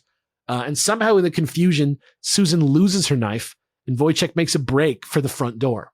He makes it out to the lawn before Tex shoots him twice and then tackles him and then beats him so many times on the ground with his gun that his skull cracks. It looks to be 13 times in the autopsy. Next, Abigail gets loose from the rope and runs down the hall and through a side door, and she too gets halfway across the lawn before Patty catches her with a knife and stabs her 28 times. And then Tex shows up and he also gets involved, and Abigail basically just goes limp and says, quote, "I give up. I'm already dead. Take me." Jesus Christ. Then Wojciech's up again, but he gets stabbed to death too, a grand total of 51 times, sometimes with wounds that went through sheer bone and cartilage. Oof. Back in the house, Susan is watching Sharon Tate, who's on the floor begging for her life and her baby's life, but Susan is unmoved. She says, quote, "Woman, I have no mercy for you." And then she locks her arms around Sharon's neck and says, "You're going to die, and I don't feel anything about it." And then her and Tex stab Sharon 16 times until she dies, and Susan dips her fingers in the blood and tastes it and likes it.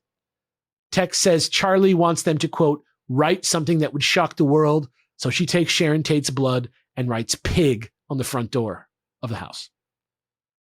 Then they all get back in the car together and drive home and go to bed. Then the next morning, and for months after, every paper in the country and hundreds across the globe overflow with talk of blood orgies and ritual killings and strange religious overtones and Satanists and wild drugs and brutal violence and weird parties and all that shit. But that night, August 9th, one day later, it starts all over again, as the crew of 4 from the previous night are now joined by Clem Grogan, Leslie Van Houten, and Charlie Manson himself. They all pile together into that same yellow car, and for 3 uneventful hours, they slowly prowl around the streets and highways of Southern California looking for more victims, until eventually Charlie leads them to a house at 3301 Waverly Drive in Los Feliz, which happens to be next door to a different house that he had liked to crash at a couple years ago. They had no idea whose house this was, I don't think. First, Charlie goes in by himself with a pistol and a knife and spots 44-year-old grocery store owner Leno LaBianca asleep on his couch with a newspaper open over his face and ties him up. And then he goes back to the bedroom and finds Leno's 38-year-old wife Rosemary in the bedroom and ties her up too, slipping pillowcases over both their heads as he goes. Then he goes back out to the car where he chooses Patty and Tex, adds the up to that point nonviolent Leslie Van Houten to the group, and then tells them to go back inside and kill everybody in the house. They burst into the house. Tex sends the ladies to the bedroom as he starts stabbing Leno to death with a bayonet in the living room. And later, he joins the ladies in the bedroom and finds Rosemary holding them off with a lamp that they tied her up with, which she was able to grab onto and swing around like a weapon. He stabs her once with the bayonet so she stops resisting, and then goes back to Leno for a bit to finish him off, and Patty and Leslie stab Rosemary to death, and then Tex takes his bayonet and carves the word war into Leno LaBianca's belly. While Tex rinses off a bit in the shower, Patty takes some blood and writes "Rise" and "Death to Pigs" on the wall in Leno's blood, mumbling something about blaming it on the Panthers. And she's even writes a misspelling of Helter Skelter, aka Heelter Skelter, in blood on the refrigerator door. She also leaves a steak knife jutting from Leno LaBianca's throat, which they don't even find until the autopsy later because it's under the pillowcase, and a twin-pronged carving fork with an ivory handle protruding from his stomach. In another time slice, on August 12th, 1969, at a live press conference, the police deny any connection between these murders and say that any apparent similarities between them are merely the work of a copycat. In the next slice, on August 16th, 1969, we see as Polanski returns to the house with a photographer from Life magazine and the famous psychic Peter Hurkos taking Polaroid pictures as they go, realizing more and more that they shouldn't have come with every step. And yet, Polanski still makes a point to hop up to the loft and grab a mysterious videotape that he seemingly knows to be hidden up there, right in front of two cops, and slips it into his pocket. Bugliosi has a soundbite from the psychic to the press later that night where he says, quote, "3 men killed Sharon Tate and the other 4, and I know who they are. I have identified the killers to the police and told them that these men must be stopped soon. Otherwise, they will kill again. The killers," he added, "were friends of Sharon Tate turned into, quote, frenzy homicidal maniacs by massive doses of LSD. The killings," he said, he was quoted as saying, "erupted during a black magic ritual known as Guna Guna. Its suddenness catching the victims The ritual's unawares." back. They just renamed it Guna Guna. You would hate to see murderers taking you out while you're Guna Guna. Man. Or the murderers are Guna Gunaing while they're taking you out. Yeah, but half the fun of a Guna Guna is like knowing you could be murdered. That's true. Oh, yeah, you're That's right. part of That's my- half the fun. That's part of my gooning too. That's the taboo nature Yeah. of it. Yeah, that's Yeah, part yeah. of my gooning That's too. the taboo goon goon. The goon goon taboo goon. In another slice from 30 years later, in early 1999, Tom O'Neill interviews Polanski's friend Peter Bart, who's the editor-in-chief of Variety about the murders, who says, quote, "I must confess that crowd was a little scary," Bart said, referring to Polanski and Tate's circle. "There was an aura of danger around them. There was an instinctive feeling that everyone was pushing it and that things were getting out of control. My wife and I still think about it," he said. "Anybody who underestimates the impact of the event is full of shit." Later, in another slice, we also have Tom O'Neill interview Vincent Bugliosi for the first time in April of 1999, and he had this to say, quote, "I pulled a book from my bag. Barney Hoskins' Waiting for the Sun, a history of LA's music industry. I'd been reading it for research. What with all the rejections I'd gotten, I had a little more free time on my hands than I'd expected, and I wanted Bugliosi to look at a passage I'd highlighted. Hoskins alleged that a few S&M movies had been filmed at the Tate House and that a drug dealer had once been tied up and flogged against his will at a party there. Other sources, including Ed Sanders' 1971 book, The Family, had made the same claims, but Bugliosi had conspicuously omitted the anecdote from Helter Skelter. Bugliosi seemed to be in the midst of some kind of internal debate. After what felt like a long silence, he told me, "Turn off my recorder. This can never be attributed to me," he began. "Just say it's from a very reliable source. I'll explain later in the book why I'm treating this as an on-the-record response." When he joined the case, the detectives told Bugliosi they'd recovered some videotape in the loft at the house on Cielo Drive. According to the detectives, the footage, clearly filmed by Polanski, depicted Sharon Tate being forced to have sex with 2 men. Bugliosi never saw the tape, but he told the detectives, "Put it back where you found it. Roman has suffered enough. There's nothing to gain. All it's going to do is hurt her memory and hurt him. They're both victims." So I guess that explains it. In another very different slice from that same night, August 16th, 1969, there is a massive SWAT team raid on Spawn Ranch at the crack of dawn, just after 6 in the morning, when almost everyone around is still very much asleep. It is the largest police raid in the history of California somehow, with elite SWAT team members, 2 helicopters, ATVs, and 35 police cruisers rolling out to arrest and bring in all 27 adults and 7 juveniles in the family at Spawn Ranch, executed with military precision. They also found 7 stolen cars and stockpiled weapons, including a submachine gun. The reason? Nothing to do with any murders, just cracking down on a suspected car theft ring being run out of the ranch, and in the end, somehow, literally no one is charged. In another time slice from 1999, that's kind of a preview for some of the stuff we'll get into next week, Tom O'Neill interviews detectives Gunter and Whiteley and writes, quote, "I wanted to get the story straight from Gunter and Whiteley. What they told me was, at the very least, the story of an agonizing series of coincidences and near misses, a comedy of errors that has never been given a proper airing. At most, it was the germ of an extensive cover-up by LASO, which moved to conceal either its own ineptitude or something more sinister, the hand of a higher authority warning that pursuing Manson would come with steep consequences. But let's just leave that there for now and say that somehow they were able to get off scot-free. Okay? So that's what happened. According to Bugliosi, quote, they had been arrested on a misdated warrant, but there is more story there. Again, there is more story there for next time. Later that year, in a slice from November 1969, Straight Satan's member Danny DiCarlo, one of the bikers that they had as security, is explaining to the detectives why 36-year-old Shorty Shea, who'd been a Spawn Ranch hand and horse wrangler on and off for 15 years, disappeared shortly after the first raid on the 26th. They know Manson and Clem and Bruce and maybe Tex are involved in Shorty's murder or disappearance, and that they likely hid the body in some way, but they asked Danny, quote, why did they do it? And Danny says, quote, because Shorty was going to old man Spawn and snitching. And Charlie didn't like snitches. And then one of the detectives, probably McGann, asks, quote, just about the petty bullshit at the ranch? And Danny says, quote, that's right. Shorty was telling old man Spawn that he should put him in charge and he would clean everybody up. He would, in short order, run off Manson and his family from the ranch. And Shorty, however, made a fatal mistake. He forgot that little Squeaky was not only George's eyes, she was also Charlie's ears. So Danny also says that Charlie didn't like that Shorty was married to a black lady and that he suspected Shorty had had a hand in setting up the raid with the police because he was trying to get rid of the Manson family, and that maybe he heard something about some other murders that Charlie didn't want him to go repeating, but we'll never know for sure exactly what's true because there's no slice of the murder and they didn't find Shorty's body until 1977. Crazy. Which is crazy. So that 8 years later? Yeah. About? Yeah.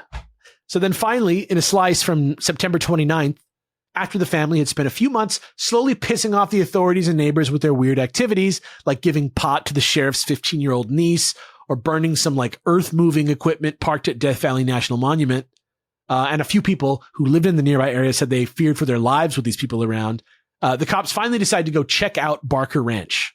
And in his report for that day, Patrolman James Purcell, who talks to some of the girls he finds there, writes, quote, the interview resulted in some of the most unbelievable and fantastic information that we had ever heard. Tales of drug use, sex orgies, the actual attempt to recreate the days of Rommel and the Desert Corps by tearing over the countryside by night in numerous dune buggies, the stringing of field phones around the area for rapid communication, the opinion of the leader that he is Jesus Christ and seemed to be trying to form a cult of some sort. Right after that, the officers discover a red Toyota that was reported stolen and some converted dune buggies that are also found to be stolen just 3 days earlier once they run a check. And in another time slice, from a few days later on October 9th, there's another raid, but this time it's the Death Valley version. Officers roll in around 4 a.m. and completely catch everyone with their pants down and asleep. Even the armed guards are asleep at their posts, and they find more weapons and supply caches and more stolen cars, and everybody around is arrested again, including Susan Atkins and Wish and Squeaky, but not Charlie. And everybody's taken into Independence and booked, which is a town. But things seem like they're about to quiet down. However, in the next slice, which is only 3 days later, we find out that things are not going to calm down, and that was but a ruse, as there is a then second surprise raid that the police carry out on the 12th of October 1969, while they are lulled into a false sense of security. And a whole other group of family members is snatched up. And here's a bit about that from Tom O'Neill, who describes the vibe that night, saying, quote, there was no sign of the group's leader, Charles Manson. Purcell decided to recheck the house. It was completely dark now. However, a homemade candle was burning in a glass mug on the table, and taking that, he began searching the rooms. On entering the bathroom, he said, I was forced to move the candle around quite a bit as it made very poor light.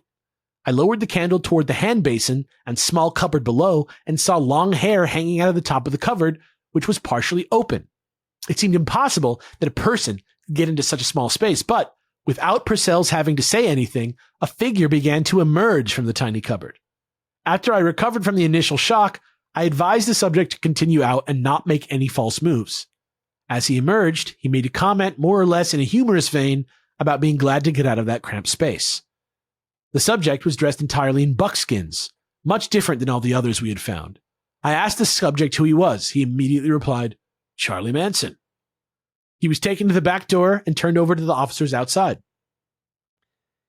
In the next slice, it's the following day, October 13th, 1969, and Susan Atkins is still in custody in Independence, telling Gunter and Whiteley that Bobby Beausoleil went to Hinman's house to get some money from him that he recently inherited, and that Bobby sliced him and that Charlie sliced Bobby in the face when he wouldn't hand it over.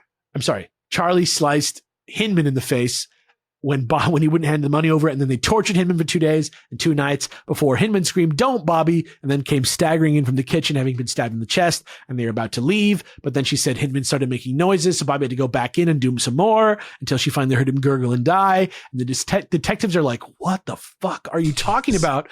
Will you say that again on tape?" And she's like, "No," but they book her on suspicion of murder anyway because she basically confesses to this fucking murder. Described one, yeah. Yeah. In another short slice from November 1st, 1969, we see Susan Atkins being transferred to the Sybil Brand Institute, which is a women's detention facility in Los Angeles. She goes through orientation and she gets placed randomly in dorm 8000 on a bunk opposite Miss Ronnie Howard, who is a professional call girl of over 30 years, who is awaiting trial on a forged prescription, and another call girl, Virginia Graham, who already knows Ronnie Howard and is also placed there just randomly on the same day. And the three of them seem to have a nice rapport. A slice from the night of November 5th, 4 days later, shows the Venice Police Department showing up at 28 Clubhouse Ave around 7:35 p.m., responding to a phone call from a neighbor. Because there, in a beach house rental belonging to a Mark Ross, they find the body of 22-year-old John Philip Hout, a.k.a. Christopher Jesus, a.k.a. Zero, who is a man who is dead from a bullet wound to the face. And is surrounded by 4 very much alive Manson family members, including Bruce Davis. According to Tom Neal, he, quote, told police Holt was playing a game of Russian roulette. When police checked the gun, however, all 6 chambers had been loaded and the barrel had been wiped clean of fingerprints. Nevertheless, the police decided to declare the death a suicide. No one knows for sure what really happened here or why to this day, though there's theories that Zero may have heard something that he shouldn't have. The next day, on November 6th, there's a very important slice of Susan Atkins sitting down on the corner of Virginia Graham's bed at Sybil Brand at 4:45 p.m. after their work shift. She's in a particularly chatty mood, and after a conversation where she specifically tells Virginia that she thinks she can trust her and that the police have no idea what they're doing, she calmly and lucidly over the next few days proceeds to tell her and Ronnie Howard pretty much every incriminating thing possible about the murders at Cielo Drive, the people surrounding it, and more, including what Helter Skelter was all about and the celebrities that they were planning to hit next, like Elizabeth Taylor and Richard Burton and Tom Jones and Steve McQueen and Frank Sinatra. And Susan is at this point either like naive or like processing something or doesn't give a shit. But it's clear that Virginia Graham and Ronnie Howard are now pumping her for info and building themselves a deal to get out of prison. In another slice, on the 10th of November, family member Sue Bartell visits Susan and tells her that Zero has been killed, which Susan immediately turns around and tells Ronnie. In Bugliosi's book, there's a passage about this that says, quote, according to Susan, one of the girls had been holding Zero's hand when he died. When the gun went off, he climaxed all over himself. Hell yeah. Susan didn't seem disturbed to hear of Zero's death. On the contrary, it excited her, and she said, imagine how beautiful to be there when it happened. I wouldn't have thought that, you know? Pretty wild stuff. So that's on the 10th of November, 1969. And in a time slice from November 18th, 1969, Vincent Bugliosi is on his way back to his office in the Hall of Justice in Los Angeles when he's stopped by the head of DA's office Trials Division and pulled into the office of J. Miller Levy, the director of Central Operations, who assigns him to the Tate murder case. But then, after that time slice from November 18th, 1969 with Vincent Bugliosi, we then get another one from a sunny day in February of 2006, where Tom Neal is actually standing in the kitchen of Vincent Bugliosi in his beautiful Pasadena home. He's raising his voice at Tom and he's saying, quote, nothing could be worse than accusing a prosecutor of doing what you're implying that I did in this case. He's saying that he's going to slap him with a, quote, $100 million libel lawsuit, one of the biggest lawsuits ever in the true crime genre, end quote. End quote. I think we should view ourselves as adversaries. Well, that's how far the cookie has crumbled. In another slice from the Sacramento Tower records, on March 6, 1970, somebody buys a copy of the Charles Manson record Lie, The Love and Terror Cult, produced by Universal Studios producer Phil Kaufman, whose info Manson got years earlier back in prison.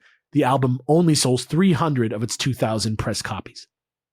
In a slice from September of 1970, we can watch the Clampett Fire burn Spawn Ranch to the ground.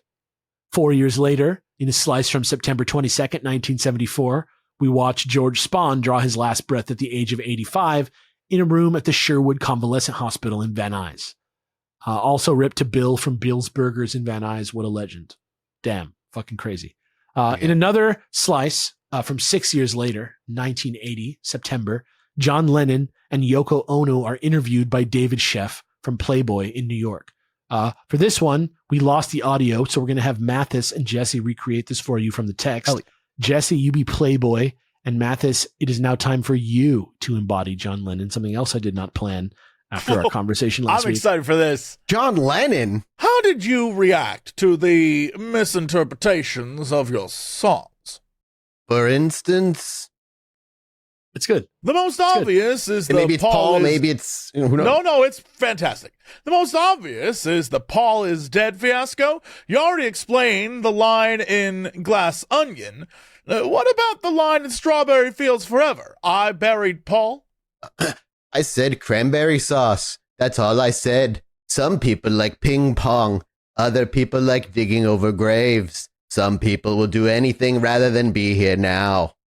What about the chant at the end of the song, smoke pot, AA, smoke weed every day. Everybody smoke pot. I love that. No. I had this whole choir saying, everybody's got one, but when you get 30 people, male and female, on top of 30 cellos and on top of the Beatles' rock and roll rhythm section, you can't hear what they're saying. What does everybody got? Anything. You name it. One penis, one vagina, one asshole. You name it. Did it trouble you when the interpretations of your songs were destructive, such as when Charles Manson claimed that your lyrics were messages to him? No, it has nothing to do with me. It's like that guy, Son of Sam, who we covered on the show, who was having these talks with his dog. Manson was just an extreme version of the people who came up with the Paul is dead thing, or who figured out that the initials Lucy in the Sky with Diamonds were LSD and concluded I was writing about acid. Where did Lucy in the Sky come from? My son Julian came in one day with a picture he painted about a school friend of his named Lucy. He had sketched in some stars in the sky and called it Lucy in the Sky with Diamonds. Simple. Yeah, so, he wasn't that worried about people misinterpreting the lyrics of his songs. But in another slice from 3 months later, on December 8th, 1980, John Lennon was shot to death outside of his New York apartment by Mark David Chapman. And in another slice from 1992, Mark David Chapman is being interviewed about the murder by Barbara Walters on TV. And he tells Barbara about when earlier that day he saw John and asked him to sign his album and said, quote, when he did sign it, it was a magical kind of thing. I mean, here's John Lennon in the flesh and he's signing my album. Yeah, there was always a struggle there. There wasn't just a murderer standing there, a potential murderer. There was a decent fellow standing there too, who wanted to get the hell back to Hawaii and go back to his wife and say, look what I got, and just forget about the whole thing. And finally, for today, in a somehow even sadder time slice, there's one of Dennis Wilson, who died by suicide 3 days after Christmas in 1983, after years of drug and alcohol abuse, diving over and over again off his boat that night in Marina del Rey, supposedly in search of stuff that he'd thrown down there in the water himself 3 years earlier during his latest divorce. And I saw a quote on Wikipedia from a Dennis Wilson biographer, Mark Dillon, about it, who said, quote, some attribute Wilson's subsequent spiral of self-destructive behavior, particularly his drug intake, to these fears and feelings of guilt for ever having introduced this evil wizard into the Hollywood scene.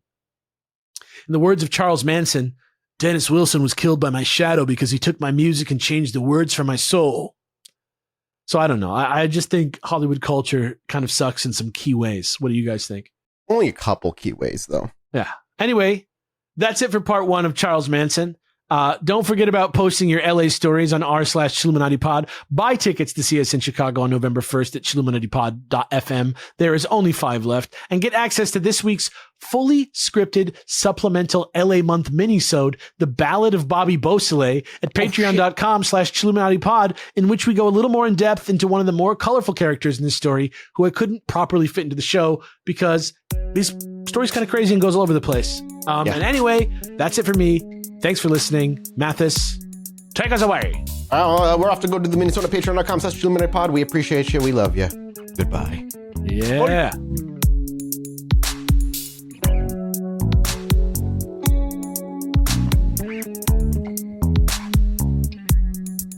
Hello, everybody. Welcome back to the Chilluminati podcast. As always, I'm one of your hosts, Mike Martin, joined by the... I don't know who they are. There's 2. What? Terrence Hill and Bud Spencer. No. Neo and Trinity. No. I don't understand, and I probably never will. Let me just tell you right now that there's 2 Leon Kennedy and Claire Redfield. I'm telling you, I think he literally just looked up famous duos Cheech and Chong. and has just been going through the list ever since. I'm trying to dig deep. Which one of you is Dick Powell? Me? Your name's Jesse Cox. I want Chilluminati. I want my necklace. I want Chilluminati. I want my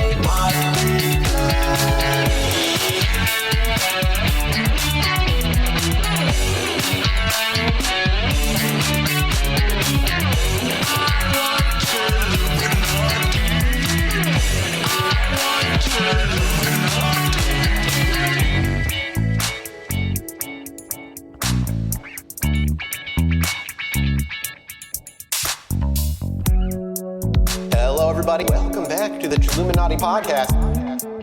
As always, I'm one of your hosts, Mike Martin, joined by Alex and Jesse.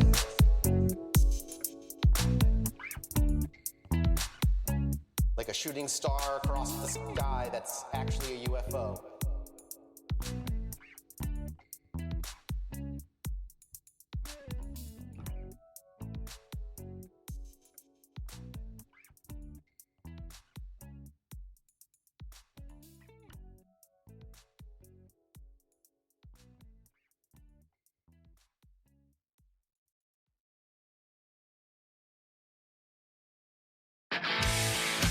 If you're a lineman in charge of keeping the lights on, Grainger understands that you go to great lengths and sometimes heights to ensure the power is always flowing, which is why you can count on Grainger for professional-grade products and next-day delivery, so you have everything you need to get the job done. Call 1-800-GRAINGER, click Grainger.com, or just stop by. Grainger, for the ones who get it done.